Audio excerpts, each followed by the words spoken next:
राधे राधे दोस्तों।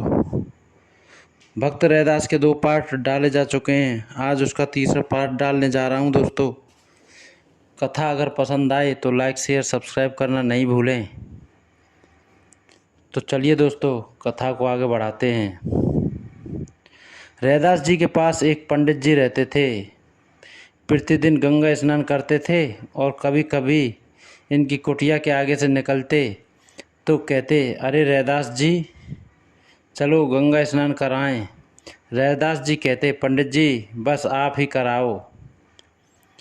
एक रोज़ एकादशी के दिन पंडित जी फिर इनकी कुटिया के आगे से निकले और बोले, अरे रैदास जी, आज तो देवोत्थान एकादशी है। कभी तो होली, दिवाली, अमावस्या, पूर्णिमा गंगा स्नान कर लिया करो। बस यही चमड़ा घिसते रहते हो। चलो आज देवोत्थान एकादशी, आज हमारे कहने से चलो। रैदास जी बोले, आप ही कराओ। आप ज़्यादा ही कह रहे हो तो मेरी ओर से ये 2 केले गंगा जी को अर्पण कर देना और गंगा जी जो प्रसाद दें वो मुझे लाकर यहीं दे दीजिएगा। पंडित जी चले, गंगा जी में स्नान किया और उनके द्वारा दिए गए केले गंगा जी को अर्पित कर दिए। गंगा जी में से गंगा जी का हाथ प्रकट हुआ और उन्होंने एक रत्न जड़ित बहुत ही कीमती कंगन पंडित जी को दिया। आकाशवाणी हुई, पंडित जी ये कंगन रैदास जी को प्रसाद स्वरूप दे देना। आकाशवाणी केवल पंडित जी को ही सुनाई दी। अब पंडित जी ने कंगन देखा तो लोभ आ गया। उन्होंने सोचा, किसी ने गंगा जी का हाथ देखा है ना आकाशवाणी सुनी है, केवल पंडित जी ने ही सुनी है। उन्होंने कंगन ले जाकर अपनी पत्नी को दे दिया। पंडिताइन ने कहा, अरे इतना कीमती रत्न जड़ित कंगन मैं पहनूंगी तो लोग समझेंगे कहीं चोरी करके लाई है। बड़ी मुश्किल होगा इसे संभालना। एक काम कीजिए, सर्राफ को बेचाइए। पंडित जी सर्राफ को बेचाए। सर्राफ ने सोचा, इस कीमती कंगन को सामान्य व्यक्ति तो खरीद नहीं सकता। क्यों ना काशी नरेश को उनके जन्मदिन पर भेंट कर दूं। वह प्रसन्न होंगे, बदले में उपहार देंगे। तो सर्राफ काशी नरेश के जन्मदिन पर उस कंगन को राजा को भेंट कराया। काशी नरेश ने वो कंगन अपनी प्रियतमा महारानी को दे दिया। महारानी ने कहा, ये क्या महाराज, एक ही कंगन कोई कैसे पहन सकता है? इसका दूसरा कंगन कहाँ है? और यह इतना सुंदर है तो इसे मैं एक हाथ में कैसे पहनूंगी? कृपया इसका दूसरा कंगन भी मुझे दीजिए। राजा ने सर्राफ को बुलवाया और कहा, लाला जी, ये कंगन आपने कैसे बनाया? ऐसा एक और बना कर दो।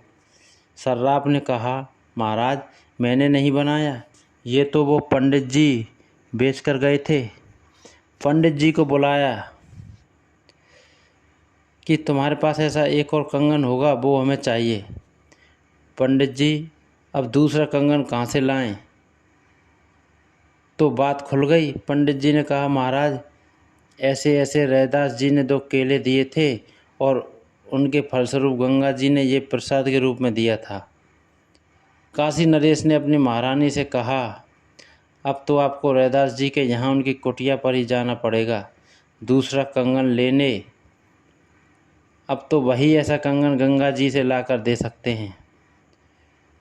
महारानी कभी रैदास जी की कुटिया पर नहीं जाती थीं क्योंकि वह चर्मकारों की बस्ती में रहते थे। लेकिन उस दिन महारानी काशी नरेश के साथ रैदास जी की कुटिया पर जाने को विवश हो गईं। राजा रानी दोनों रैदास जी की कुटिया पर पहुँचे। काशी नरेश ने कहा, रैदास जी, हमारी पत्नी को ऐसा एक और कंगन चाहिए। आप गंगा जी के पास चलिए और उनसे एक ऐसा कंगन लाकर हमें दे दीजिए। रैदास जी ने कहा, महाराज इसके लिए गंगा जी जाने की आवश्यकता नहीं और उन्होंने अपने उसी चमड़े के पानी वाले खप्पर या कठौते में हाथ डाला और कहा, मन चंगा तो कठौती में गंगा। हे गंगा माँ, अगर आप मेरे हृदय में समाई हैं तो इस कठौते खप्पर में भी प्रकट हो जाइए।